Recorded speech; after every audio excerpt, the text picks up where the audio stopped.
Start చేశాడు. And Aishwarya Rajesh and Venkatesh పేరు చాలా బ్యూటిఫుల్గా ఉంది.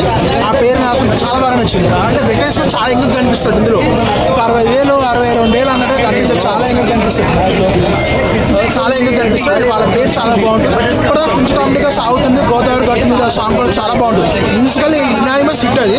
నేను ఎప్పుడైతే మీనాక్షి చౌదరి ఎంట్రీ ఇస్తుందో అప్పటి నుంచి ఇంట్లో కేయాసల్ మొదలవుతుంది. వెంకటేష్ అలిగిపోతూ ఉంటాడు ఇద్దరు బామల మధ్య అన్నట్టుగా. ఆ వెంకటేష్ అలిగిపోవడం వల్ల చాలా కామెడీ. అక్కడ క్రింజ్ పెట్టలేదు, అక్కడ చాలా నీట్గా పెట్టాడు.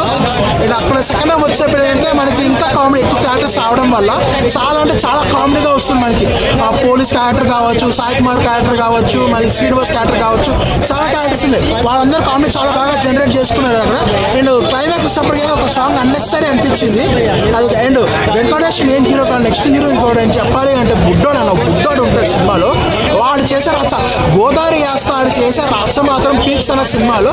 దానికోసం మళ్ళీ చూసినట్టు అప్పుడే అనిపిస్తుంది. నేను ఓవరాల్గా సినిమా వచ్చేసి complete family entertainer, complete Sankranti బొమ్మ. ఓవరాల్గా సంక్రాంతి కూడా 3 సినిమాలు రిలీజ్ అయ్యాయి.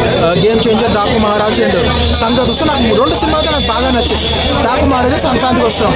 రెండింటిలో ఏది బాగుంది అంటే నాకు మాత్రం డాకు మహారాజే పై చేయనట్టు అనిపించింది. ఇది కూడా బాగుంది, సంక్రాంతి వస్తున్నాం బాగాలని చెప్పారు. బట్ కంపేర్ చేసుకుని డాకు మహారాజే ఎక్కువ పై చేయాలని అనిపించింది.